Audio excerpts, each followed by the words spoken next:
দেখো বন্ধুরা, ওদের সাথে আমাদের 4 দিন মাত্র আলাপ।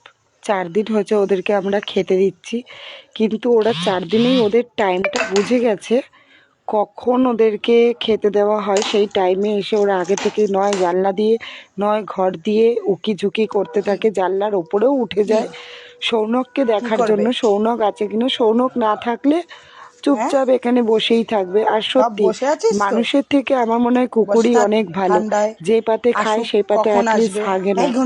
ওরা মানুষের থেকে অনেকটাই বেটার। আমি মানুষকে ওদের জায়গাতেই রাখি, সত্যি কথা। কারণ মানুষ 1 নম্বরে বেঈমান হয়, কারণ অনেক ক্ষেত্রেই দেখেছি। যাই হোক, ওরা খুবই ভালো। ওদের কিছু নামও দিয়েছে, সৌনক, ঘন্টু, মিষ্টি, আরও কী সব নাম আছে। ওদের জন্য পাতাও আবার কিনে নিয়ে এসছে, কারণ মাটির মধ্যে দিতে রাস্তায় কেমন একটা লাগে, তাই পাতা নিয়ে এসছে। আমি 1 বালতি জল সবসময় রেডি করে রাখি, কারণ সৌনক যেখানে ওদেরকে খেতে দেয় যেন খাওয়া দাওয়ার পর সেই জায়গাটা ক্লিন করে দেয়। কারণ মানুষের তো মুখ খুবই খারাপ, মানুষ অলিগলিতে নোংরামো করতে পারে, কিন্তু একটা পশুকে খেতে দিলে সবারই খুব গায়ে লেগে যায়। তার জন্য সবসময় নিজের পরিষ্কার নিজের কাছে। টাটা।